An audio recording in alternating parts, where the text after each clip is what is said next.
Boa tarde, caros alunos. Eu sou o professor William, da disciplina de Sistemas de Controle Programável do Instituto Federal. Na aula de hoje, nós vamos arquitetar a solução para problemas de N estados, utilizando máquinas de estados finitos e mapas de transição de estados e abstração de estados. Nós vamos implementar o código em Ladder a partir do mapa de transição de estados. Nós vamos aprender a fazer isso. E vamos definir o diagrama de blocos do problema, definir a quantidade de entradas e saídas do problema e utilizar um pattern design na produção desse código. Para o melhor aproveitamento da aula, será necessário alguns conhecimentos prévios. Então, nas aulas anteriores nós aprendemos a lógica combinacional. Então será necessário saber lógica combinacional, lógica sequencial, relembrar conceitos sobre flip-flops e principalmente sobre ladder, né? Saber quais são as bobinas set e reset, identificar elas no ladder. Que são os marcadores auxiliares, né, que são as memórias, são as bobinas que só servem para guardar dados, né, e identificar os contatos NA e NF, né, contatos normalmente abertos e normalmente fechados. Nós vamos apresentar, primeiro aqui a gente tem a nossa agenda, então nós vamos apresentar a situação de aprendizagem, apresentando a descrição de funcionamento do nosso problema, apresentar algumas possíveis falhas que a gente vai ter, que a gente pode ter, que vocês futuramente terão que resolver um mapa resolvendo essas falhas, né, propondo solução para essas falhas, e apresentar os requisitos de desenvolvimento do projeto. Então, inicialmente, nossa aula vai começar fazendo isso. Na sequência, nós vamos resolver o problema. Então, nós vamos criar o diagrama de blocos, criar o mapa de transição de estados, nós vamos utilizar uma padronização na produção do código em Ladder. Para isso, nós vamos ter que programar a abstração de entrada, abstração de saída, realizar a programação lógica do problema e programar as condições iniciais no código, além de programar todas as transições de estado da máquina e programar as atualizações de saída. E aí, por fim, nós temos uma sessão de exercício para vocês realizarem. Será um complemento da nossa situação de aprendizagem. Lembrando que a situação de aprendizagem é um contexto de trabalho real, né? Um contexto que a gente poderia encontrar durante o trabalho em uma empresa, por exemplo. Bom, a nossa situação de aprendizagem é a seguinte. Então, você foi contratado por uma empresa para realizar a automatização do processo de enchimento de um sistema de reservatórios. Então, nosso sistema de reservatório, a princípio, é simples. Nós temos um reservatório R1 e outro reservatório R2. Nesse sistema de reservatório, a gente também tem uma bomba, 2 sensores. Então, reservatório R1, reservatório R2, a bomba, que é a bolota M, aí, o motor M, e 2 sensores, um sensor de nível alto, que é o sensor A, e o sensor de nível baixo, que é o sensor B, são sensores de nível, que estão no reservatório R1. E o nosso CLP, que será responsável por processar as informações dos 2 sensores e controlar a bomba, né? A bomba M vai recalcar o líquido do reservatório 2 para o reservatório 1. A gente vai considerar que o reservatório 2 ele é um poço infinito, ou seja, o líquido dentro do reservatório nunca se esgota. De maneira que o reservatório 1 vai ser um poço finito. Então, o nível do reservatório 1 será, a gente vai considerar que ele pode tanto aumentar quanto diminuir. Tudo bem? Então, você foi contratado para desenvolver uma solução para este problema. para manter o reservatório 1 cheio quando o nível dele ficar abaixo do nível baixo. Então, à medida que o consumo do líquido dentro do reservatório 1 for aumentando, o nível vai diminuindo até ficar abaixo do nível baixo. Quando isso acontece, o nosso CLP tem que identificar, ligar a bomba e recalcar a água que está no reservatório 2 para o reservatório 1, preenchendo novamente o reservatório 1 até que o líquido alcance o nível alto e, por fim, o CLP terá que desligar a bomba para que não ocorra o transbordamento do líquido. Bem, então nós temos aí, reservatório 1, que é o reservatório superior, reservatório 2, a bomba de sucção, o sensor de nível alto, letra A, e o sensor de nível baixo, o nosso problema. Como que ele vai funcionar? Como eu já descrevi, quando o nível de R1 ficar abaixo do sensor B, ou seja, quando o líquido ficar abaixo do nível baixo, a bomba M tem que ser ligada pelo CLP. Então a bomba vai ligar, o líquido do reservatório 2 vai ser recalcado para o reservatório de cima, de modo que o reservatório 1 vai ser preenchido novamente até alcançar o nível alto. Então, a bomba M só vai desligar no caso em que o nível atingiu o sensor A. Então, quando o nível do reservatório atingiu o sensor A, a bomba M vai parar de ligar. Correto? Ou ela tem que desligar caso ocorra algum erro nos sensores. Essa proposta final aqui vocês terão que resolver no exercício. Pois bem, onde pode ocorrer erros nesse sistema? Pensando numa situação real, os sensores podem vir a falhar, a bomba pode vir a falhar, vários fenômenos podem acontecer nesse sistema. E futuramente vocês vão desenvolver um código onde o seu CLP vai diagnosticar as falhas sem o técnico estar lá presente para dizer onde ocorreram as falhas. Então ele vai processar as informações do sensor, da bomba, do enchimento, para determinar, vocês vão criar algoritmos que vão determinar se ocorreu uma falha e onde ocorreu. E o seu CLP vai diagnosticar apresentando essa falha por meio de um recurso que nós chamamos de interface homem-máquina, a IHM presente no CLP. Essa é a proposta final da atividade, mas nós não faremos isso agora, faremos isso em outras aulas. Bom, a primeira falha que pode ocorrer é o sensor B. Nesse caso, o sensor B ele não vai detectar que tem água nele, Ou pode ser que ele fique o tempo inteiro indicando que tem água mesmo quando não tem água. É um tipo de falha que pode ocorrer. Outra falha que pode ocorrer é no sensor, no sensor B, e a mesma falha pode ocorrer no sensor A. Então, o sensor A pode ficar travado achando que tem água o tempo todo, mesmo quando não tem. Ou ele pode não identificar a presença da água quando ela encostar no sensor, quando ela se aproximar do sensor. Uma outra falha que pode ocorrer é a falha da bomba. O CLP pode realizar o acionamento da bomba, mas a bomba pode não ligar. Isso pode acontecer. E se isso acontecer, o reservatório não vai ser preenchido. Existem técnicas para a gente notar, para a gente perceber como ocorreram as falhas.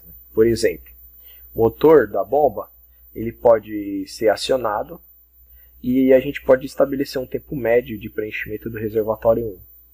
Se dentro desse tempo médio o reservatório 1 não for preenchido, algumas falhas podem ter ocorrido. Por exemplo, o sensor A pode não ter detectado a água, mas também pode ser que o sensor, que a bomba, mesmo sendo energizada, não recalcou a água do reservatório 2 para o reservatório 1.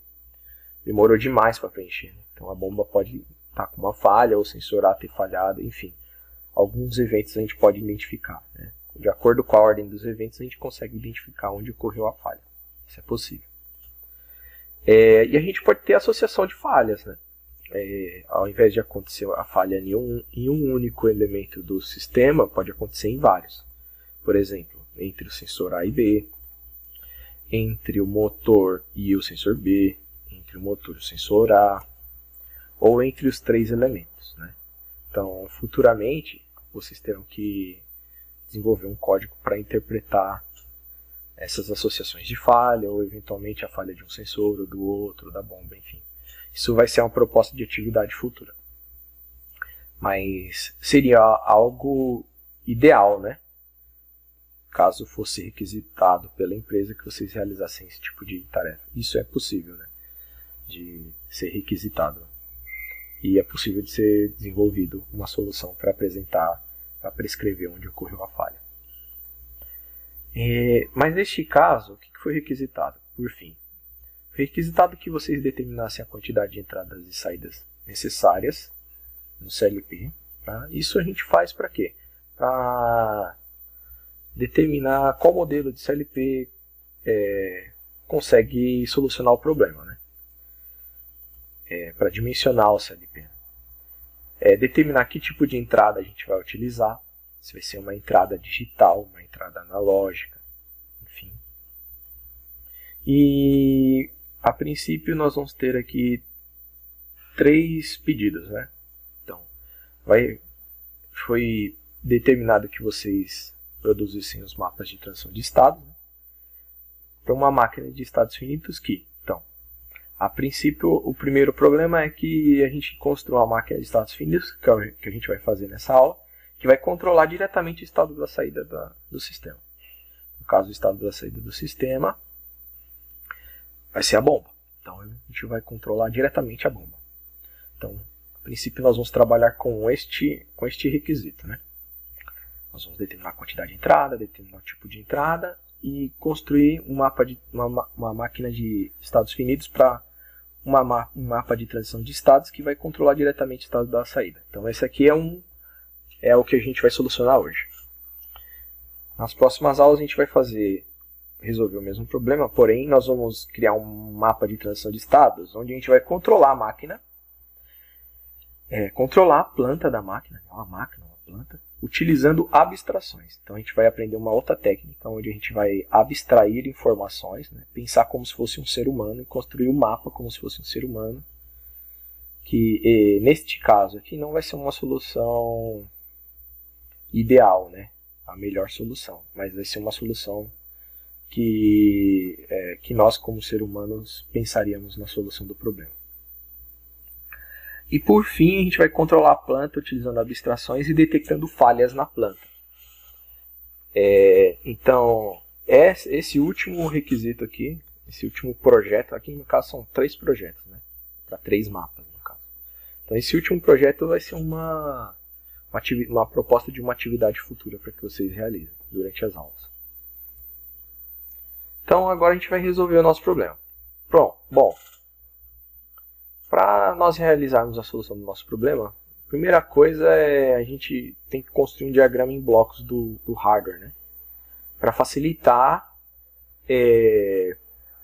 a nossa programação, né? No nosso caso, nosso diagrama de blocos, ele é constituído, o nosso hardware é constituído por 2 sensores e a saída, que no caso é a bomba. Tudo isso está conectado ao CLP, né? Então nós temos o sensor A, o sensor B e o motor. Então esse é o nosso diagrama de blocos, certo? Então a gente tem no nosso sistema 2 entradas, que no nosso caso, essas 2 entradas elas vão detectar se tem ou não água naqueles níveis do reservatório. Então elas são entradas discretas, então vai detectar verdadeiro ou falso. Então são entradas digitais. Com isso a gente já determinou a quantidade de entradas e o tipo de entrada. E a gente tem uma única saída, que no caso é a bomba, que ela ou está ligada ou ela está desligada. Então, nosso CLP tem que conter no mínimo 2 entradas discretas, digitais, né? E uma saída, que no caso é discreta também, porque ela só assume estado verdadeiro ou falso, ou ligado ou desligado, bomba ligada, bomba desligada. Então nós vamos precisar de um CLP com no mínimo 2 entradas e uma saída. Agora que a gente já determinou os requisitos, né, para dimensionar um CLP, a gente vai começar a modelar o sistema. Para modelar a solução do nosso problema, a gente vai utilizar a técnica do mapa de transição de estados. Então, para isso, nós vamos trabalhar primeiro pensando nos estados possíveis do sistema. Nós temos dois estados. No nosso caso, a bomba ou ela está ligada ou ela está desligada. Essa máquina ela vai controlar diretamente a bomba, sem nenhum tipo de abstração. Então, para isso, a gente vai controlar a bomba, né? Então, ela tem dois estados, ela está ligada ou ela está desligada. Então, já que tem esses dois estados, nós vamos definir esses estados usando bolotas, né? Então, eu coloquei aqui duas bolotas. A bolota do estado representei por estado off e o estado on. Então, nós temos dois estados para a bomba. Ela está ligada ou ela está desligada. Só isso daí. Controla diretamente a saída. Quando a gente trabalha com mapa de transição de estados, é importante a gente destacar qual dos estados vai ser o estado inicial da nossa máquina. A nossa máquina de estados finitos, ela sempre vai partir de um estado inicial. Então, nós temos que definir qual vai ser o estado inicial no nosso mapa de transição de estados. Isso pode ser feito de várias formas. Você pode destacar, escrever uma letra I na bolota. Enfim, você vai usar a nomenclatura que você acha conveniente. No meu caso, como eu estou usando o PowerPoint, eu achei interessante pintar a bolota. Então, eu vou pintar a bolota. No nosso caso, a máquina, quando a gente energiza, a gente uma posição confortável para ela ligar é a bomba desligada. Então, estando a bomba desligada, a gente evita, por exemplo, que ao energizar novamente a máquina, a bomba ligue e se o reservatório estiver cheio, ele transborde, por exemplo. Então, para mim, é mais confortável que a minha máquina de estados finitos ela se encontre no estado desligado. Então, eu vou pintar essa bolota. Então, para mim é comum adotar esse estado, o estado inicial, estado desligado, como sendo o estado inicial. Como eu disse, porque a gente espera que a bomba esteja inicialmente desligada. Então, no meu caso, eu pintei a bolota de amarelo. Então, o estado off vai ser o primeiro estado. O estado que vai ligar a nossa máquina vai se encontrar nesse estado. Perfeito. Então, sabemos que quando o reservatório está vazio, a bomba deve ligar, certo? Então, agora a gente vai começar a construir as nossas transições. Então, se o reservatório está vazio, a gente liga a bomba, né? Então, quando o reservatório está vazio, o que a gente tem? A gente não tem sinal nem no sensor A, nem no sensor B. Então, não há sinal no A e não há sinal no B. Quando isso acontece, a gente tem que ligar a bomba. E a gente sabe que o reservatório está vazio. Então, para isso, qual é a condição, né, a expressão algébrica booleana, a expressão lógica, que define para nós, né, essa combinação de que A não está ligado e B não está ligado? É a expressão que eu estou destacando aqui. Não tem água no A, então não A e não B, conforme a gente pode ver aqui no nosso balãozinho, né? Então, quando ocorre não A e não B, significa que o reservatório está vazio. Se a gente estiver no estado off, a nossa máquina tem que transitar para o estado on. Então, a nossa transição vai acontecer aqui. Eu represento a transição com uma seta, que vai sair do estado que eu estava, no caso desligado, para o estado que eu quero, que é o ligado. Então, quando não tem água no A e não tem água no B, isso deve acontecer. Bom, a gente sabe também que quando a gente está no estado on, ou seja, a bomba está ligada, a gente vai ter que fazer uma transição do estado on para o estado off quando o líquido, água, o que for, atingir o nível alto do reservatório R1. O nível alto do reservatório R1 é o sensor A. Então, quando o líquido atingiu o sensor A, a gente sabe que o reservatório se encontra cheio. O que a gente tem que fazer? Desligar a bomba. Então, tem que ocorrer dessa forma a transição do estado on, se estiver no estado on, para o estado off.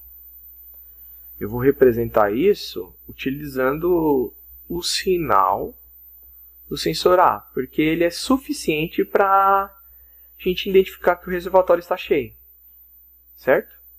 Se tiver líquido no ar e eu estou no estado ON, detectar que há líquido no sensor de nível alto já é suficiente para poder determinar o desligamento da bomba. Eu não preciso saber qual é o estado do sensor B, não há necessidade.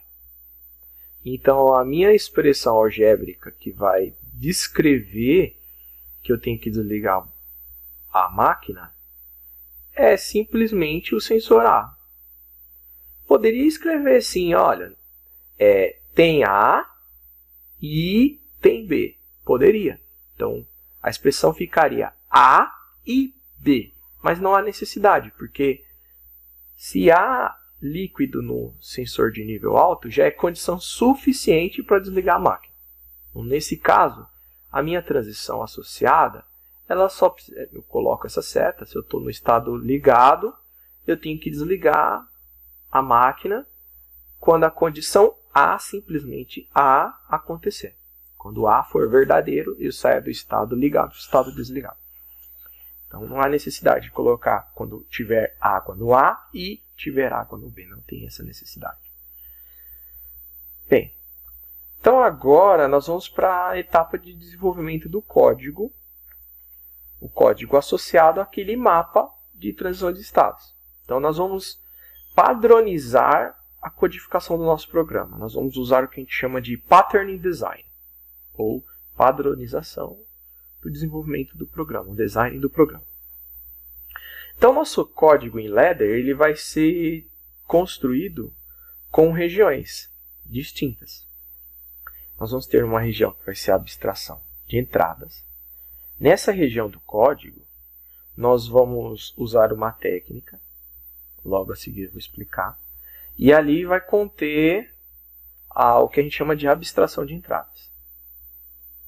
Aí, logo na sequência, nós vamos programar, logo abaixo, a abstração de saídas. Então, da mesma forma que eu fiz a abstração de entrada, já vou explicar a técnica, eu vou fazer a abstração de saídas, eu também vou explicar essa técnica. Então, nós vamos colocar lá uma região no código, logo abaixo da abstração de entradas, que vai ser a abstração de saídas. Legal.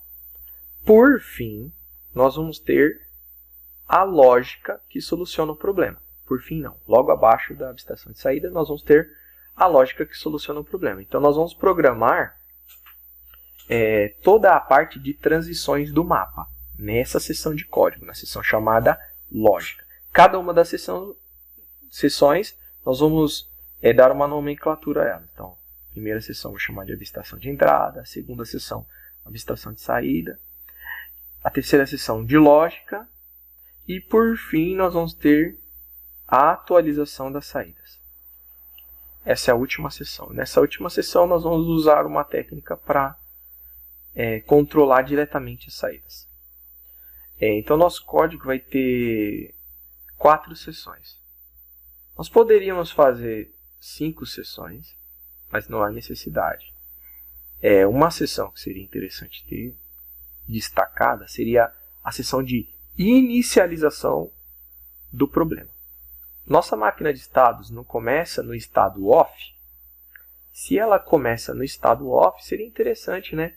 Se for um equipamento bem grande, por exemplo, que existem várias máquinas de estados, seria interessante nós construirmos uma seção de código onde nós vamos inicializar cada uma das máquinas de estado do problema do nosso equipamento complexo, que para solucionar o problema de controle desse equipamento é necessário várias máquinas de estado. Nós criaríamos uma seção onde nós colocaríamos a inicialização de cada uma das máquinas. Bom, seria interessante ter. Se houvesse uma seção de inicialização, essa seção poderia vir logo abaixo da lógica ou logo acima da seção de lógica, ou seja, posterior à abstração de saídas, ou posterior à seção lógica, ou seja, anterior à atualização das saídas. Então poderia ficar entre a abstração de saídas e lógica, ou poderia ficar entre lógica e atualização das saídas. como o nosso problema é muito pequeno e só é constituído de uma única máquina para controle de toda a planta de controle, né, todo o sistema de reservatórios, então não há necessidade, eu não vi necessidade de incluir uma seção a mais. Quando a gente padroniza o desenvolvimento de código, nós chamamos isso de pattern design. Tudo bem? E essa técnica ela é utilizada na codificação de vários tipos de sistemas. Por exemplo, você vai programar uma página de internet, é utilizado um pattern design para codificar a página. Você vai fazer um programa usando linguagem orientada a objetos. Para criar os objetos na linguagem existe um pattern design. As empresas adotam sempre um padrão de desenvolvimento de código porque facilita a manutenção do código, né? Se outra pessoa for trabalhar no seu código, incluir novas funcionalidades, ou eventualmente analisar o seu código, ou eventualmente você codificou alguma coisa que estava errada, alguém tem que depurar o seu código para retirar falhas lógicas, ou eventualmente o processo ao longo do tempo se modificou, o processo físico. Então, se teve um padrão de codificação e houve uma modificação no projeto, fica mais fácil para quem for realizar as modificações no código para atender essas modificações no projeto, fica mais fácil, ele sabe localizar rapidamente em que região do código ele tem que trabalhar para poder incluir essas modificações, ou eventualmente as novas funcionalidades que vão aparecer. Então, criar um padrão de desenvolvimento de código é a primeira coisa que nós temos que realizar. Então, para nós, o nosso padrão vai ser esse. Começa com a abstração de entrada, abstração de saída, logo a lógica do problema e, por último, a atualização das saídas. Nosso código sempre vai ter essa ordem. Ou nós vamos incluir uma seção intermediária, aí, como eu falei, que vai ser a seção de inicialização do código. Esse padrão é um padrão muito utilizado por grandes empresas, por exemplo, como no metrô de São Paulo. Lá, os equipamentos que utilizam CLP, com certeza utilizam esse tipo de padronização. Bom, o que é a abstração de entrada?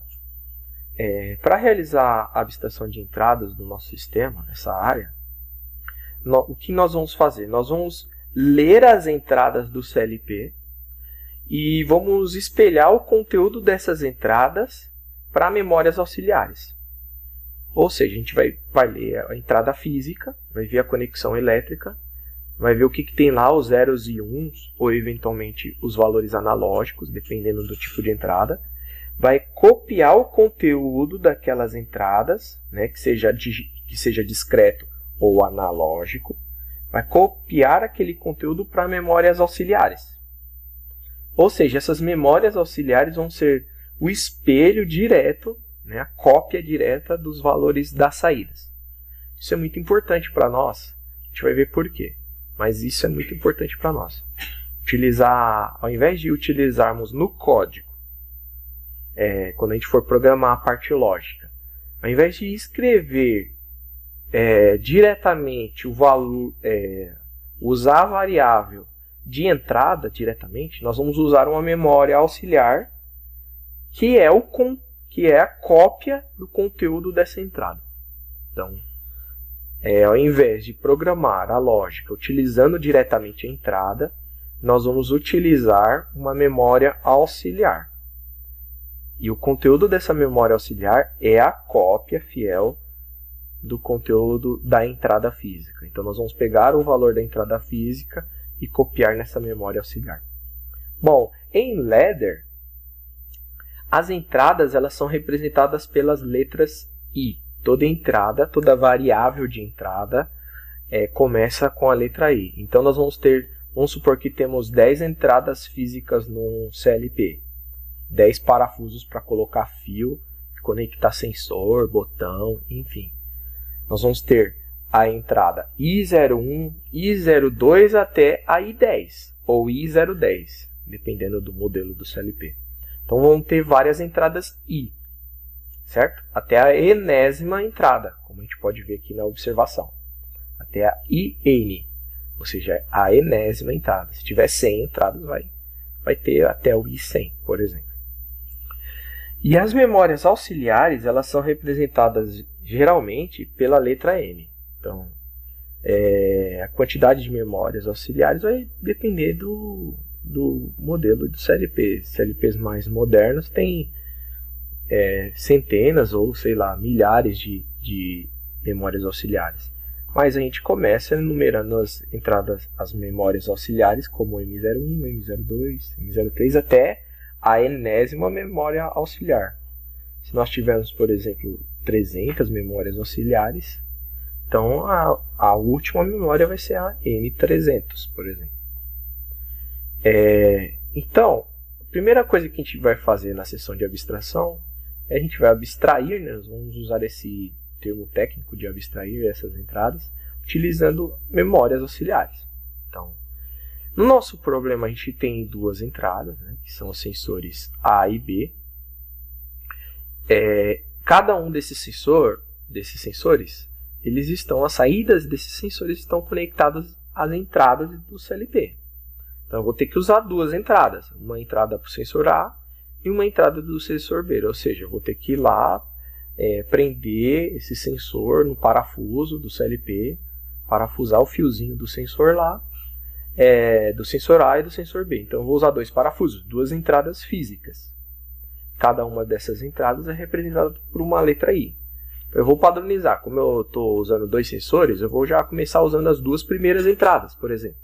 Então eu vou usar a entrada I01 e a entrada I02, por exemplo. Então é isso que eu vou fazer. Vou convencionar que os primeiros sensores vão começar nas primeiras entradas e os posteriores assim aumentando até a última entrada que for necessário utilizar. E aí eu vou preparar fisicamente isso, essas conexões elétricas. Como eu vou usar a entrada I01 e a entrada I02, eu vou ter, obviamente, na minha abstração, vou ter que copiar o conteúdo dessas entradas para memórias auxiliares. No meu caso, eu vou definir que a entrada I01, o conteúdo dela vai ser copiada para a memória auxiliar M01. Certo? E, respectivamente, nós vamos fazer da mesma forma com a entrada I02. Vou copiar o conteúdo da entrada I02 para a memória M02. Certo? Então, a memória M01 vai representar o sensor A. E a memória M02 vai representar o sensor B. Da mesma forma que I01 representa o sensor A e I02 representa o sensor B. Mas como I01 vai ser copiado para M01, então a memória M01 também vai representar o sensor A. E como I02 vai ser copiado para M02, essa memória também vai representar o sensor, nesse caso, o sensor B. Certo? Então, toda vez que a gente for nos referir ao sensor A, lá na seção lógica, que a gente vai precisar, né, criar as expressões condicionais, né, de transição da máquina. Toda vez que a gente quiser se referir ao sensor A, nós vamos usar a memória M01 e não a entrada I01 do CLP. Nós vamos usar M01. Da mesma forma para o B. Nós vamos usar o M02. Então, como que fica em Ladder essa seção de código? Nós vamos codificar da seguinte forma. Nós vamos colocar o I01 conectado à entrada I01, contato aberto ou fechado, dependendo de como é a configuração do sistema. No meu caso, estou usando aberto. Conectado diretamente à memória M01. Então, o I01 é o sensor A, eu coloquei uma nomenclatura abaixo do contato aberto do I01, que representa o sensor A. Toda vez que esse contato fechar, a memória M01, a bobina M01 vai ser ativada. Ou seja, se a bobina M01 estiver ativada, é porque o sensor está ativado. Então, todos os contatos da bobina M01 vão refletir diretamente o estado do sensor A, nesse caso. A mesma conexão eu fiz com o I02, que representa o sensor B, que é a conexão física do sensor B. Então, toda vez que o sensor B for ativo, nessa seção, ele vai fechar o contato I02, que vai ativar a memória M02. Ou seja, vai ativar a bobina M02. De modo que todos os contatos abertos de M02 vão fechar e todos os fechados vão abrir. Ou seja, vai ocorrer uma troca de estado, né? Aberto para fechado, fechado para aberto. Enfim, os contatos vão mudar de estado. Certo? Com isso, a gente programou a nossa abstração de entradas. Com a nossa abstração de entradas concluída, nós vamos partir para a próxima sessão. Mas por que a gente utiliza a abstração das entradas? Por que utilizamos essa técnica? Imaginem que nós temos um programa bem grande, com muitos contatos, enfim, muitas bobinas, enfim, um programa que para baixo aqui ficará muito grande. E algumas expressões condicionais, enfim, que envolvam I01 e I02 vão ter aos montes aqui para baixo. Aí, durante o processo de montagem, né, do equipamento, a gente sabe que vai ter que conectar fios e tudo mais. Os técnicos que vão fazer a montagem, geralmente, nem sempre são os mesmos técnicos que programaram a aplicação, que fizeram o programa. Então, pode acontecer depois de tudo estar montado, um monte de fios conectados ao CLP nas entradas, a gente observar que o técnico que realizou a montagem trocou, ao invés de colocar o sensor A conectado na entrada I01, colocou o sensor A conectado, por exemplo, na entrada I100, por exemplo. Então, o que a gente teria que fazer? Desmontar o equipamento, né? Tirar as conexões elétricas, reposicioná-las nos parafusos corretos? Ou seria mais fácil ir no código e substituir qual entrada que, por exemplo, todas as entradas I01 pelas entradas I100? Que seria mais fácil? Desmontar tudo, mexer nos fios ou realizar essa troca no código? Né? Bom, no código a gente só precisa procurar todos os contatos I01 e realizar essa troca para I100. Né? Mais simples do que ir lá no hardware, no equipamento, mexer nos fios, que já é uma operação passível de mais erros. Né? Agora veja bem, como nós só vamos utilizar o I01 nessa posição do nosso código, se ocorrer uma troca durante a montagem de I01 para I100, ou seja, você colocou o sensor A lá na I100 ao invés do I01, o que a gente tem que fazer? Nós só precisamos nos direcionar para essa seção do código, vir nesta bobina correspondente e fazer a troca somente desta bobina. Ou seja, a gente vai trocar o I01 para o I100, só nessa posição. Toda a nossa lógica, nós utilizamos M01 ao invés de I01. Ou seja, quando nós fizermos a troca de I01 para I100, a lógica utilizando o sensor A vai permanecer, porque nós usamos M01. Então, ao invés de trocarmos em todo o código todos os I01 que possivelmente, se nós não tivéssemos usado essa técnica, nós íamos usar o I01 no lugar de M01. O que ia acontecer? Nós teríamos que trocar todos os I01 por I100 e isso seria algo passível de erro, né? Essas trocas. Então, quando a gente utiliza a abstração de entradas, nós podemos usar qualquer parafuso lá de entrada do CLP para conexão de fio.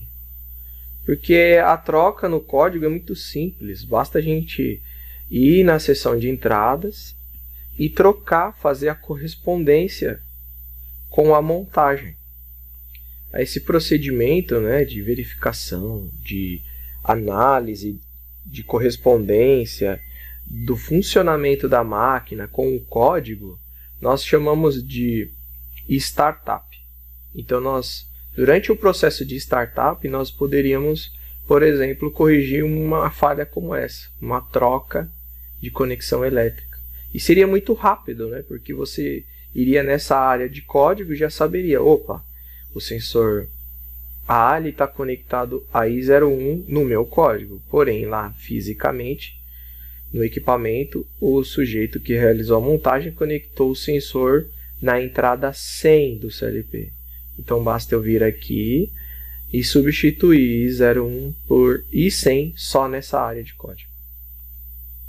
E tem outras vantagens também que nós vamos ver só futuramente, que está relacionada, as vantagens estão relacionadas com o ciclo de varredura do nosso CLP, que nós vamos ver futuramente numa aula específica para análise de ciclo de varredura. Então, a abstração de entrada ela é importante por vários motivos, certo? Em primeiro lugar, por essa questão de facilidade de troca de uma conexão elétrica, que se tornaria um procedimento muito simples no código. E a outra questão relacionada, que no momento nós não vamos dar destaque, nem explicar sucintamente, basta saber que existe, né, neste momento, está relacionada com a varredura do nosso CLP. Agora nós vamos realizar a etapa de abstração das saídas. O que seria a abstração das saídas? Seria algo muito similar ao que nós fizemos com as entradas. Nós vamos utilizar memórias auxiliares que farão o papel das saídas. Então nós vamos modificar o valor de memórias auxiliares. E esses valores dessas memórias auxiliares vão ser copiados para as saídas. Então toda modificação numa memória auxiliar correspondente a uma saída irá causar uma modificação imediata na saída, certo? Então as memórias auxiliares aqui vão fazer o papel de saídas. O conteúdo dessas memórias eles vão ser copiados para as saídas, ou seja, quando eu modificar agora uma memória auxiliar, essa modificação da memória será copiada para a saída. Então, a saída vai receber o valor correspondente à memória auxiliar daquela saída. Então, o conteúdo da memória auxiliar vai ser copiado para a saída, diferente da entrada.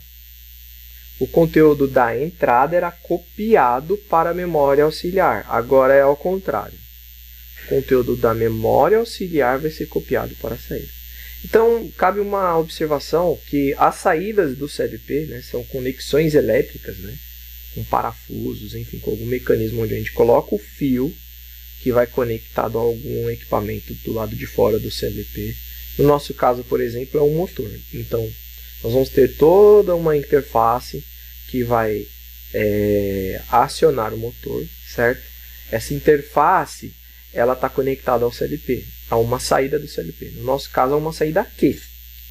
As saídas Qs elas são numeradas a partir do Q01 e vai até a enésima saída Q. Então, vou ter lá Q01, se tiver um CLP com 100 saídas, 100 conexões elétricas de saída, então vai do Q01 até o Q0, 01 até o Q100, por exemplo.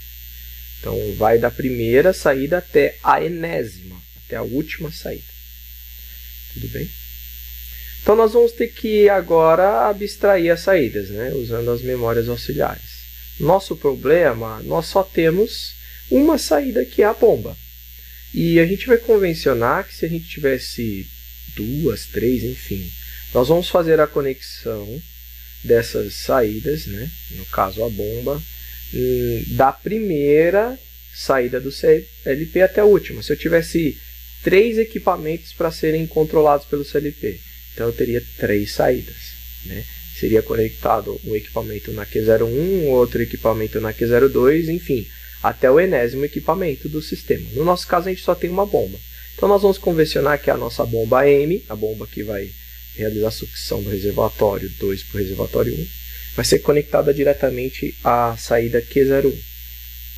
Como nós já utilizamos a memória M01 para a entrada A e M02 para a entrada B, então nós vamos usar a memória M03 para corresponder com a saída Q01. Então, toda alteração que realizarmos no conteúdo de M03, essa alteração, o valor de M03 vai ser copiado para a saída Q01. Ou seja, M03 vai refletir o valor dele em Q01. Q01 vai ser espelhado em M03, certo? Toda troca de valor de M03 vai ser copiado para Q01. Então, toda vez que nós quisermos nos referir à bomba na nossa seção de código, na parte lógica, ou na parte de atualização da saída, nós vamos ter que manipular o M03. Então, na seção lógica ou na seção de saída, né, de código. Então, nós vamos manipular a memória M03. Toda vez que toda alteração de valor realizada em M03 é uma alteração que está sendo realizada em Q01, que corresponde à nossa bomba. Então, o que a gente vai fazer? Nós vamos, literalmente, criar a seção de saída, aqui, abstração de saída, utilizando um contato da bobina M03. Porque toda alteração que houver na bobina M03, nós vamos ver essa alteração sendo refletida em seu respectivo contato. Então, quando eu ativar a bobina M03, é a mesma coisa que está ativando a bomba. Quando eu desligar a bobina M03, é a mesma coisa de estar desligando a bomba. Então, quando o contato, ou seja, a bobina for ativada, o contato fecha, significa que nós temos que ligar a bomba. Então, quando ele fecha, ele aciona a saída Q01.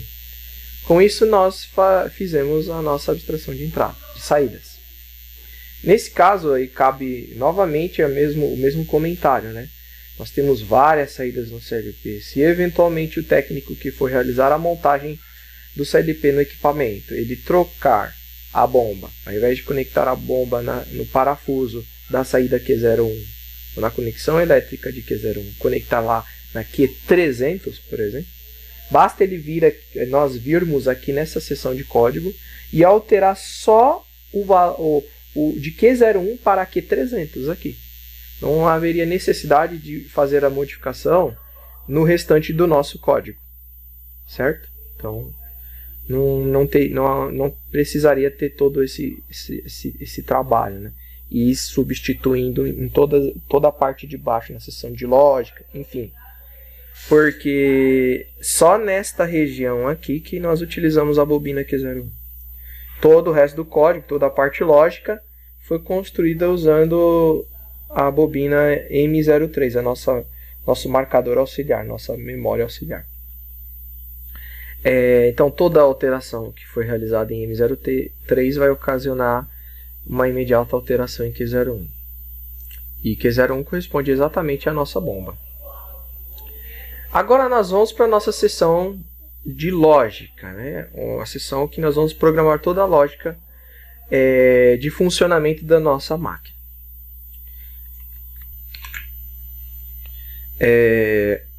Nessa seção lógica nós vamos programar então toda a parte de funcionamento, né, as transições que nós temos no nosso mapa de transição de status. Então, nessa seção a gente vai programar a máquina de status finitos do mapa que a gente apresentou inicialmente. Para isso, será utilizado um flip-flop para cada estado do mapa. Então, nós vamos usar 2 flip-flops, certo? Nós vamos ter bobinas R e bobinas S, bobinas reset e bobinas set. Pares, né? No nosso caso, nós teremos pares de bobinas reset e set. Cada bobina é representada por um marcador. Então, nós vamos ter, no caso, 2 marcadores. Um marcador para representar o estado desligado e um marcador para representar o estado ligado. Então, cada flip-flop que nós precisamos vai ser representado por uma memória auxiliar. Quando esta memória estiver ativada, significa que a nossa máquina de estado se encontrará naquele estado que corresponde àquela memória. Por exemplo, eu vou utilizar 2 memórias, certo? Uma para cada estado. Uma para o estado off, outra para o estado on do nosso sistema. Então, quando a memória correspondente ao estado off estiver ativa, significa que a nossa máquina estará naquele estado.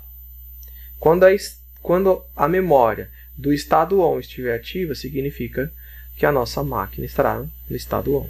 Então, Não tem como uma máquina permanecer em dois estados ao mesmo tempo. Então, se durante a análise de execução do código nós observarmos que a memória que corresponde ao estado off está ativada e a memória que corresponde ao estado on também está ativada, então significa que há um erro no nosso código. Porque não tem como dois estados permanecerem ativados ao mesmo tempo, né, na nossa máquina de estado. Ou ela está ligada, ou ela está desligada. Ela nunca pode estar ligada e desligada ao mesmo tempo.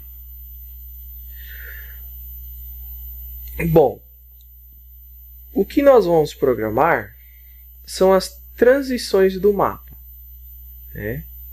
Então, as transições do mapa dependem de alguns fatores. Primeiro fator, ela vai depender do estado que está ativado. O segundo fator é a expressão condicional que realiza o gatilho, ou seja, que vai realizar a transição do estado que está ativado para o estado futuro. Ou seja, se eu estou no estado off e eu vou para o estado on, eu tenho que estar... Qual é o estado ativo? É o off. Então, vai acontecer uma condição que vai ser o gatilho para causar a transição do estado off para o estado on. Então, essa expressão condicional que realiza o gatilho, nós vamos ter que programar. Bem, no nosso mapa, cada seta vai representar uma transição de estado. Então, cada seta deverá ser programada, né? Ela que vai causar a transição, ou seja, vai sair de um estado e ir para o outro. Isso corresponde a desligar a memória de um estado e ligar a memória do outro, porque nós só vamos ter a memória do estado que deve estar ativado, acionada. Então, a outra memória tem que ser desligada. Então, toda transição vai resetar a memória do estado que está ativo naquele momento e vai setar a memória do estado que vai ser ativado. Ou seja, reseta a memória do estado atual e vai setar a memória do estado futuro. Desliga a memória do estado atual, do estado ativo, e liga a memória do estado futuro, do estado que deverá ser ativado. Então, vamos supor essa transição do mapa aqui, onde nós estamos saindo do estado desligado e indo para o estado ligado. Nós temos que, quando não tem água no sensor A e não tem água no sensor B, a bomba tem que ser ligada, porque o reservatório está vazio. Então, tem que desligar o estado off, ou seja, desligar as memórias correspondentes ao estado off e ligar a memória correspondente ao estado on. Então, ocorre essa transição. Então, eu tenho que estar no estado off, acontecer esta condição para que essa transição aconteça. Eu tenho associado a cada um dos sensores uma memória. Então, eu tenho a memória M01, que está associada a A, e M02, que está associada a B. Então, como a expressão é não A e não B, eu vou ter a correspondente transição, a respectiva expressão da transição, que é não M01, porque M01 é A, e não M02, porque M02 é B. Então, nós vamos ter isso. Então, nós vamos correlacionar. Bom, no meu caso, eu tenho que atribuir uma memória para o estado off. No meu caso, eu atribuí a memória M10. Então, a memória M10 vai representar o estado off. No código, eu poderia pegar a próxima memória livre, por exemplo. No meu caso, eu quis pegar a M10. Poderia ter pego qualquer outra memória livre. Para o estado on, eu associei com a memória 11. E eu tenho que A é representado por M01, assim como a gente viu no começo, e B é representado por M02. De modo que eu vou ter que fazer o que nessa transição? Eu vou ter que desligar a memória do estado desligado, que é M10, e vou ter que ativar a memória do estado ligado, que é M11. Estado on eu vou ligar, e do estado off eu vou desligar a memória. Então eu vou desligar M10 e vou ligar M11. Nunca vou ter M10 e M11 ligadas juntas, porque a máquina não pode estar ao mesmo tempo no estado off e no estado on. Então eu vou desativar M10 e ativar M11, porque eu considero que M10 está ativo aqui quando eu estou no estado desligado. E M11 está desativada quando eu estou no estado desligado. Então, quando eu vou sair do estado desligado e ir para o estado ligado, eu tenho que desativar a memória 10 e ativar a memória 11, que corresponde ao estado, respectivamente, off e on. Então, eu vou ter que, se eu estiver no estado off e acontecer não A e não B, ou seja, se isso for verdade, vai acontecer uma transição de off para o estado on. Então, vai acontecer essa transição. Bom, então, o que eu tenho que ter na minha expressão do gatilho? A expressão que vai setar a memória 11 é a minha expressão SES de setar a memória 11 vai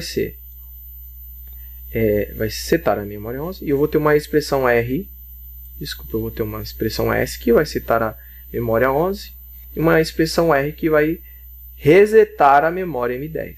Então, essas expressões são expressões distintas, né? Uma vai desligar a memória 11, que vai setar, né, o flip-flop, a entrada vai ativar a entrada S da memória 11, e a outra vai ativar a entrada R da memória 10.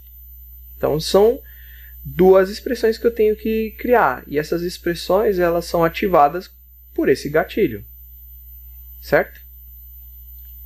Então, como que fica, né? Como eu desligo a memória 10 e ligo a memória 11 ao mesmo tempo, para acontecer essa transição, então eu posso dizer que a expressão que desativa a memória 10 e ativa a memória 11 são iguais. Eu tenho que estar no estado desligado e tem que acontecer isso para que a transição aconteça. Então veja que a expressão que eu vou montar, ela também depende do estado que está ativo no momento. Então, no meu caso, a memória ativa é o off. É a memória correspondente ao off, que é o M10. Então, se acontecer M10 e não A e não B, vai acontecer a transição. Se eu tiver com M10 ativado e acontecer não A não B, vai acontecer essa transição. Essa é a expressão que vai ser utilizada para desligar a memória 10, ativar o reset da memória 10, e vai ativar o set da memória M11. Essa expressão aqui. Como não A corresponde a M01, a não M01 e não B corresponde a I não M02, a mesma coisa, então a expressão que eu vou utilizar é esta, certo? Se for verdade, então, que isso acontece estando em M10, eu vou resetar a memória 10 e vou setar a memória 11. Então, se eu estiver no estado off, ou seja, se M10 for verdade e acontecer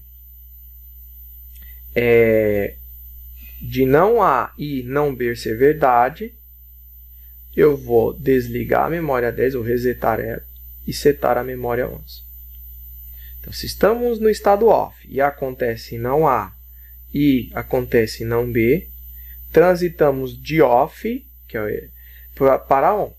Ou seja, eu vou desligar M10 e ligar M11. Então, a mesma expressão que reseta M10, que vai desligar M10, tem que setar M11, para desligar M10 e M11 ao mesmo tempo. Sendo assim, a expressão que seta a memória M11 é igual à expressão que reseta a memória M10 e corresponde à minha expressão de gatilho aqui. Eu tenho que estar no estado off, isso aqui tem que ser verdade, e não pode ter água no sensor A e não pode ter água no no sensor B, não pode ter líquido no sensor B. Então essa expressão ela vai ser jogada na bobina 7 de M11 e na bobina reset de M10. Então ressaltamos que sempre, que além do gatilho M01 e M02, também precisa do termo M10, porque eu estou partindo do estado M10, para garantir que o gatilho seja ativado quando eu estiver em M10. Se eu não tiver isso daqui, esse termo, toda vez que não tiver água, não importa em que estado eu esteja, vai acontecer uma transição M01 e M02, vai ativar essa seta. Então, para ativar a seta, eu tenho que estar no estado de partida dela, que é o off, no caso. Então, tem que ter o termo M10 na expressão. Então, resetamos a memória 10 e setamos a memória 11. Como que a gente faz isso, né? Então, logo na sequência a gente vai ver. Agora, vamos supor que a gente tem essa transição do mapa. Eu vou sair do estado on e vou para o estado off.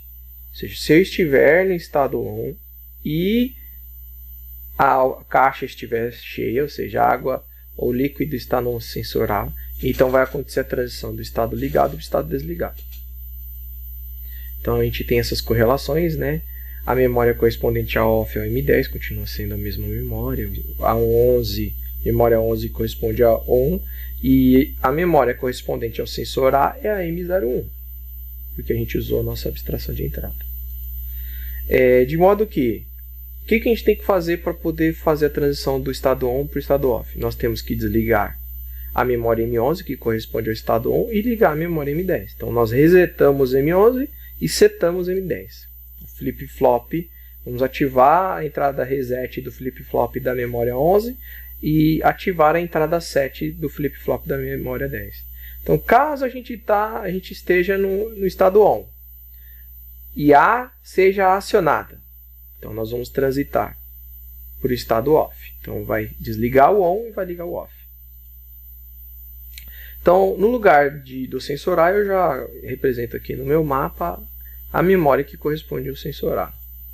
Então, vamos supor que a expressão de reset de M11 seja essa, RM11. E a expressão de set de M10, que eu tenho que resetar M11 e setar M10, seja essa, SM10.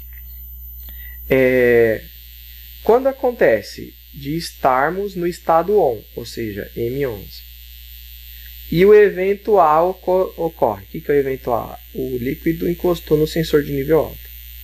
Então, vai acontecer a transição. Esse é o nosso gatilho. Eu tenho que estar nesse estado, tem que acontecer M01 para que ocorra a transição do estado on para o estado off.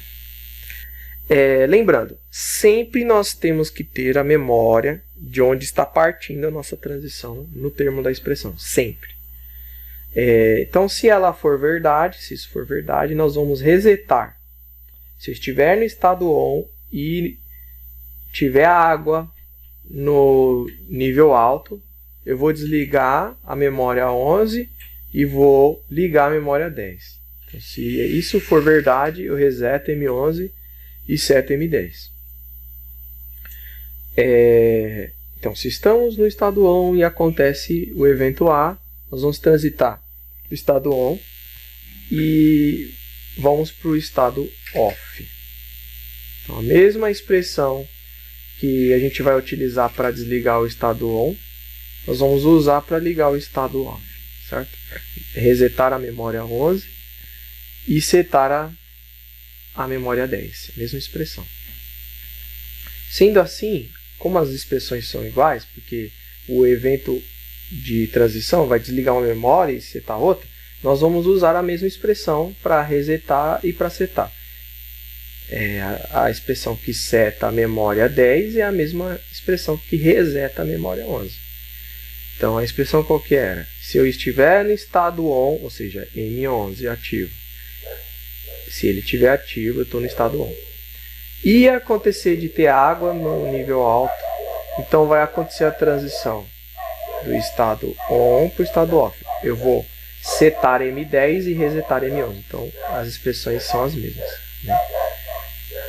Então, a gente tem que ressaltar que a gente sempre tem que ter a memória que corresponde ao estado que está ativo naquele momento.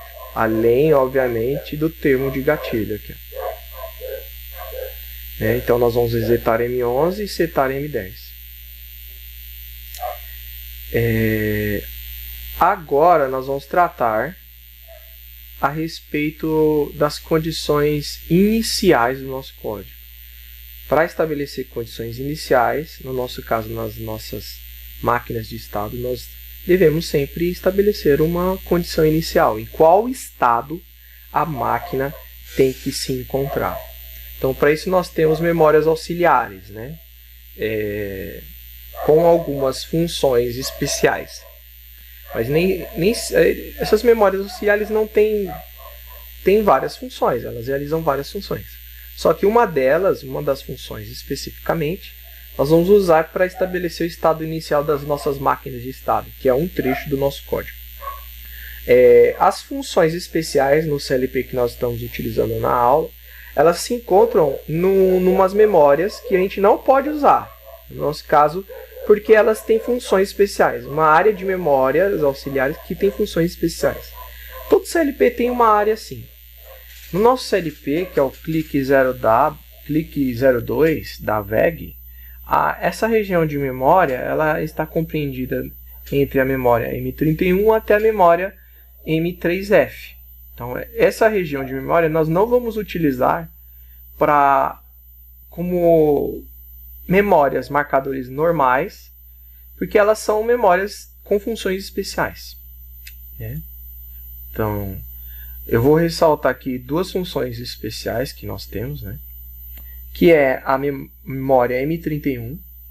Então, a gente não pode usar essa memória para outra coisa, a não ser para ela realizar o que a gente chama de pulso inicial. Então, este marcador ele vai ficar ligado por apenas um ciclo de varredura do nosso CLP. Ele vai dar um pulso e desligar, simples.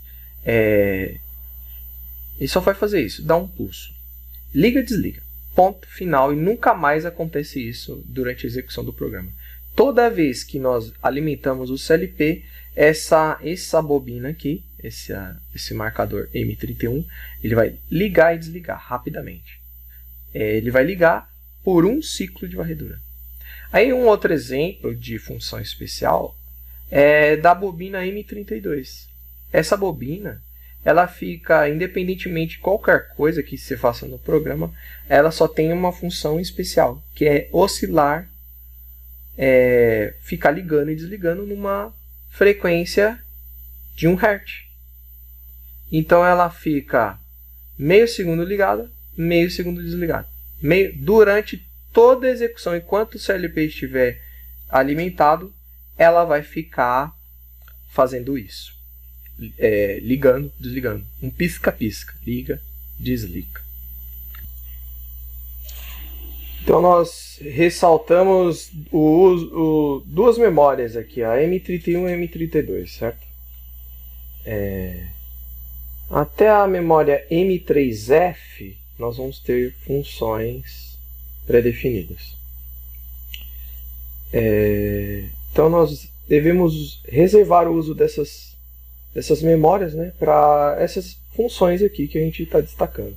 Essas funções podemos encontrar diretamente no manual do equipamento, do CLP. Então, se nós pesquisarmos manual, clique 02, VEG, na internet, nós vamos verificar que a gente vai encontrar no Google um PDF, e nesse PDF vai ter a descrição dessa região de memória, da M31 até a M3F. E lá vai estar descrito as funções especiais que essas memórias possuem. Então a gente tem que reservar essas memórias, o uso dessas memórias para essas funções. No nosso programa aqui, na nossa tarefa, nós vamos destacar a memória M31, o uso dela, a princípio. Com ela nós vamos poder inicializar a nossa máquina de estados. Então, para nós ela é importante porque ela pode ser utilizada para definir o estado inicial da máquina de estados que a gente está desenvolvendo. Então, para a gente definir o estado inicial da nossa máquina de estados, nós vamos utilizar a memória M31. Essa memória ela vai dar um pulso inicial na entrada 7 de uma das duas memórias que nós estamos usando. Então, nós temos uma memória que representa o estado off e outra que representa o estado on. Então, nós temos que dar um pulso na entrada 7 de uma dessas duas memórias. Dar um pulso 7 em um desses dois flip-flops. Né? No nosso caso, a M10 e a M11. A M10 representa o estado off. Para nós, a gente considerou que ele era o estado inicial da nossa máquina. Então é lógico que o pulso que essa memória M31 dá, esse pulso inicial, será dado na entrada 7 da memória M10. Então a gente vai usar o M31, memória auxiliar M31, para dar um pulso na entrada 7 do flip-flop M10. Então o pulso inicial vai setar a memória M10, que no nosso caso a memória M10 representa o estado off. Então a gente vai usar M31 para setar essa memória. Como a gente faz isso? A gente vai colocar a memória, o contato M31, dando um pulso 7 na memória M10. Então essa é a bobina de 7, que faz com que a memória 10 ligue. Quando a bobina ela é de reset, a seta é para baixo, ela desliga. Então, quando um pulso é dado nessa bobina, desse tipo, a memória 10 vai ligar. Quando o pulso é dado na bobina com a seta para baixo, a memória desliga. No nosso caso, a gente quer que a máquina inicialize com a memória M10 acionada, ou seja, neste estado, em estado off. Então, a gente vai usar a memória M31, que tem uma função especial, para dar um pulso na memória 10, né? No marcador 10 com a bobina 7 para ele ligar. Então, esse é o primeiro trecho de código em ladder da nossa seção lógica. Lembra que eu falei que a gente poderia ter uma seção intermediária de inicialização das máquinas? Então, nessa seção intermediária, se nós tivéssemos uma seção de inicialização, ela conteria códigos desse tipo. A memória M31, várias derivações, várias ramificações aqui, com cada uma das memórias que definem o estado inicial de cada uma das máquinas de estado que um projeto possa vir a ter. Então, se tivesse 30 máquinas de estado, teria 30 bobinas aqui ligadas em paralelo, sendo ativadas as bobinas 7 dessas máquinas de estado, né? Define os estados iniciais dessas 30 máquinas. A bobina 7 delas sendo ativadas por M31, que vai dar um pulso inicial no primeiro ciclo de varredura do programa. Depois ele não dá mais nenhum pulso. É como se alguém viesse aqui e apertasse, fechasse esse contato por um curto intervalo de tempo. Então o pulso inicial vai setar a memória 10, estabelecendo assim uma condição inicial para a nossa máquina, a condição que está em destaque aqui, a condição off. Então a nossa máquina vai inicializar com essa memória ativada. Agora a gente vai programar essa transição. Então a gente vai começar agora, depois de definido a inicialização da máquina de estado, nós vamos programar ela, né? Como que a gente programa? A gente vai programar as transições, cada uma delas. Se nós temos duas transições, então vão ter dois fragmentos de código, um para cada uma dessas transições. Então nós vamos programar o fragmento de código responsável por essa transição. Então inicialmente a máquina começa com M10 ativo, com aquele código que nós mostramos. Então, como que a gente vai programar agora a transição, para ele sair desse estado ativo para esse outro? Então, a gente vai usar M10, que está partindo dessa memória para essa, da memória M10, e o gatilho, que é não M01 e não M02. Então, a gente vai usar essa expressão aqui. Essa expressão é um conjunto em série de chaves, onde eu tenho contato aberto de M10, ligado em série com o contato fechado de M1, ligado em série com o contato fechado de M2. Essa expressão vai desligar M10 e ligar M11, ou seja, vai ativar, setar M10 e vai resetar M10 e vai setar M11. Então nós temos isso daqui, né? M10 conectado em série com M01, contato fechado, conectado em série com contato fechado de M02. Isso vai fazer o quê? Esse trecho aqui, né, que corresponde a essa expressão, ele vai resetar M10. Então ele vai resetar M10, ou seja, eu vou ter que ter uma bobina reset de M10 aqui, que eu vou desligar M10. Então se eu tiver em M10, esse botão vai estar, esse contato vai estar fechado. E não tiver água no sensor A e não tiver água no sensor B, esses contatos mantêm a posição normal, que é fechada. Então vai estar fechado aqui, vai estar fechado aqui, vai estar fechado aqui. O que vai acontecer? Desliga M10. Ao mesmo tempo que ele desliga M10, ele tem que fazer o quê? Ligar M11. Então, ele vai resetar M10 e, como a gente pode perceber, bobina reset, e vai setar M11. Então, a gente coloca aqui uma derivação no código para que M11 seja setado. Então, ele desliga M10 e liga M11. Então, se eu estiver no estado M10 e acontecer isso, ele desliga o M10 e liga o M11 aqui embaixo. Certo? Então, a gente vai ter um outro fragmento de código que ele vai fazer algo similar, mas para essa transição, onde ele vai desligar o M11 e ligar o M10. Certo? Um fragmento de código. Vamos ver como é que fica esse fragmento? Então, nesse caso aqui, ele vai desligar M10 e ligar M11. Bom, agora a gente vai programar essa transição, né? Próxima transição. Então, em destaque, como que a gente pode destacar é a expressão condicional. Tem que estar no estado M11, então, lembrando, tem que ter o estado atual e a expressão de gatilho. Então, quando acontecer de estar no estado M11 e ativar M01, então faz a transição para o estado off, ou seja, desliga M11 e liga M10.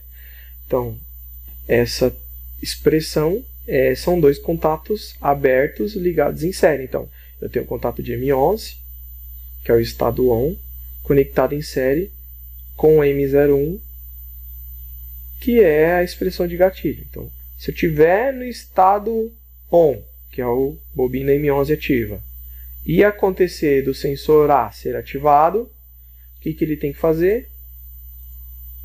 A gente vai resetar M11. Então, a gente percebe que a gente tem que resetar M11. Nós vamos usar a bobina reset de M11 para desligar ela. E na sequência, ao mesmo tempo que a gente reseta M11, a gente também tem que setar M10. Então a gente vai colocar aqui uma bobina set. Perceba que ele está com a seta para cima porque vai ligar M10. Vai setar o M10. Então a gente tem aqui a bobina M10. Então a gente percebe que é um fragmento de código muito similar ao fragmento anterior.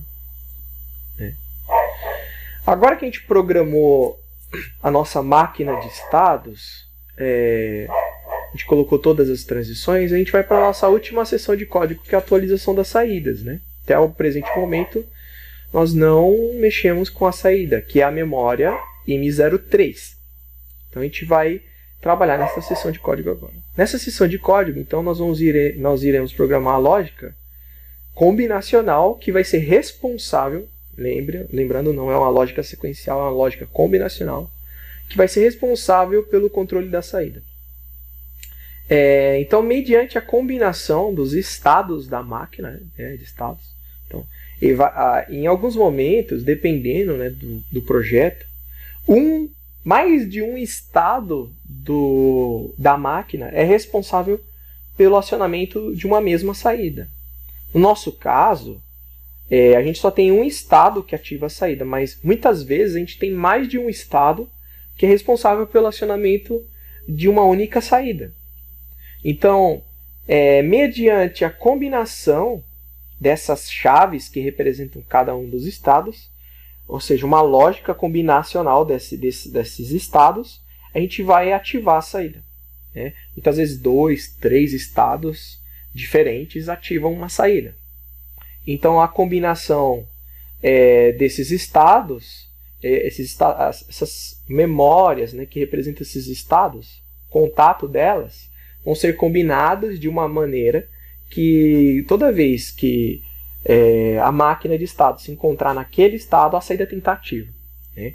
Então, a lógica que a gente comumente utiliza, obviamente, para esse tipo de coisa se está neste estado, ou está naquele outro estado, ou está naquele outro estado, e assim por diante, a saída é ativada. Então, a gente nota que se uma mesma saída é ativada por vários estados, então é a combinação ou daqueles estados que vão ativar essa saída. Então, a gente combinação ou, a gente sabe que a gente dispõe os contatos em paralelo.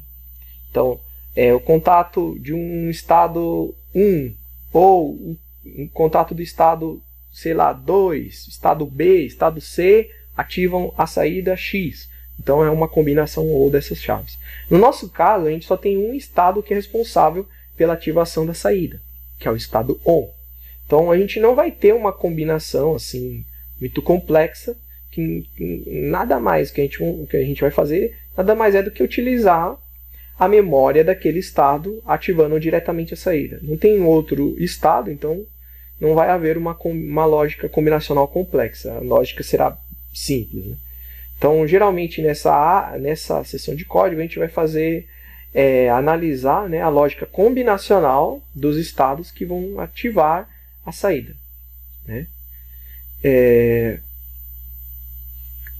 Então, no nosso caso, a gente vai fazer isso com o nosso mapa de estados, né?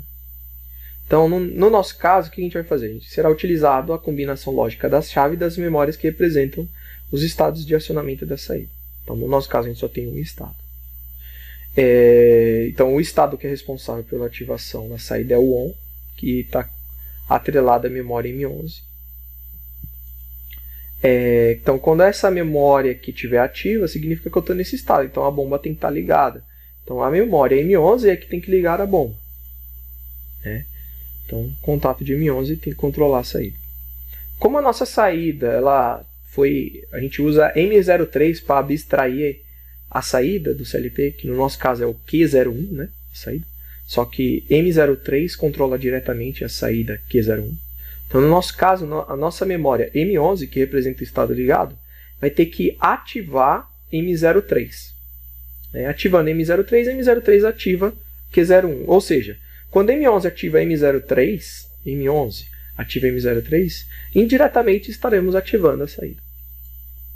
Então, no nosso caso, quando a gente está em estado ON, M11 está ativo. Então, o contato de M11, do estado ON, é que vai ativar a nossa bomba, que foi utilizada uma abstração por meio de M03. Então, o contato do estado ON vai ativar diretamente a nossa bomba, que é representada pela memória M03. Se existissem outros estados aqui, né, no nosso mapa, que ativasse a bomba também, esses estados estariam conectados aqui em paralelo, porque seria este estado, ou aquele estado, ou o próximo estado que ativaria essa mesma saída.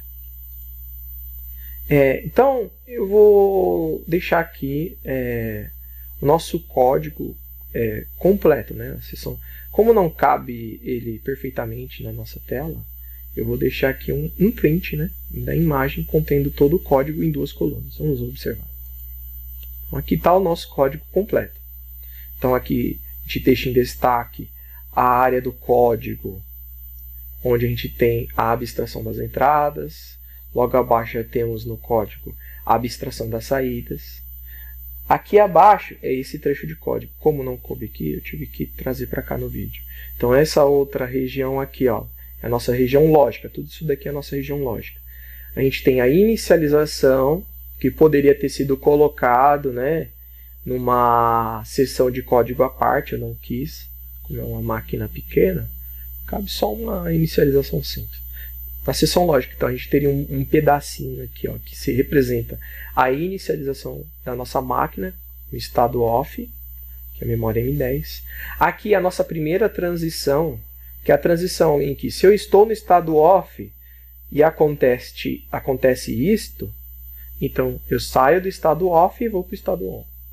E aqui eu tenho uma outra transição, que seria, se eu estou no estado on e acontece isto, eu saio do estado on e vou para o estado off. E por último, a nossa última seção de código, que tem um errinho de português, que é a nossa atualização das saídas, né? Então, na atualização das saídas, a gente identificou qual é a lógica combinacional responsável pela ativação da saída. No nosso caso, a bomba só liga quando a gente está no estado ON. Então, a memória que representa aquele estado é que vai ativar a saída. No meu caso, a memória M11. Se eu tivesse outras, como eu falei, a gente faria as combinações lógicas para lógica combinacional que ativasse a saída. Então, como o estado ON é que ativa a saída, tem um único contato daquele estado que ativa diretamente a saída, indiretamente, na verdade, a bomba, mediante a ativação de M03. Quando então eu ativo M03, o que eu noto? Que aqui na seção de saídas, M03, o contato de M03 vai fechar, indiretamente eu ativo a saída Q01, que é a conexão elétrica da bomba. Então, M11 ativa M3 e M3 ativa a saída. Certo? Se eventualmente, durante a montagem, os técnicos trocarem, né, de entrada lá na conexão elétrica do CLP, por exemplo, ao invés do sensor de nível alto estiver conectado em I01, estiver em I100, por exemplo, eu viria só nessa seção de código e trocaria para I100.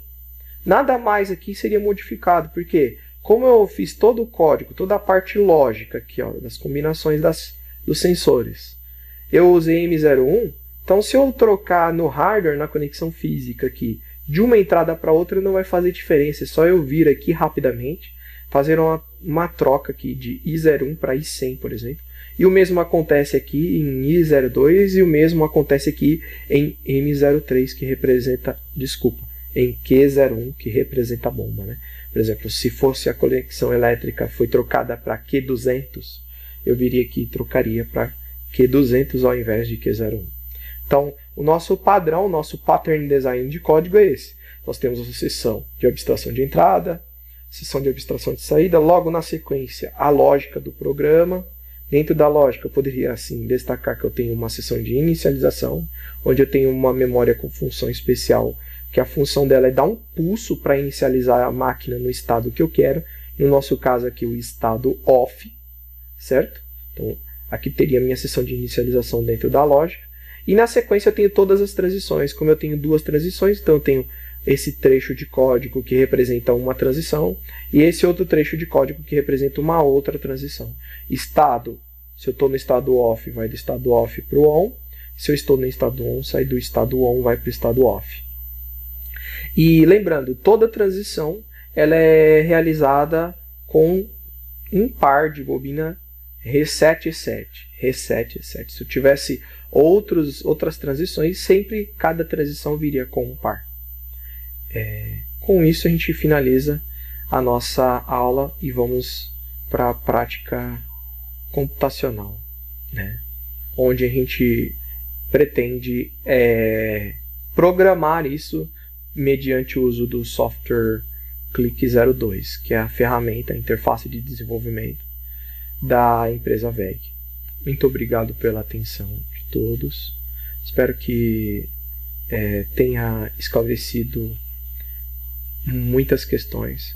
Então vamos utilizar o fórum de dúvidas e resolver os exercícios desta aula. Na próxima aula, então, nós vamos ver a prática computacional. Muito obrigado.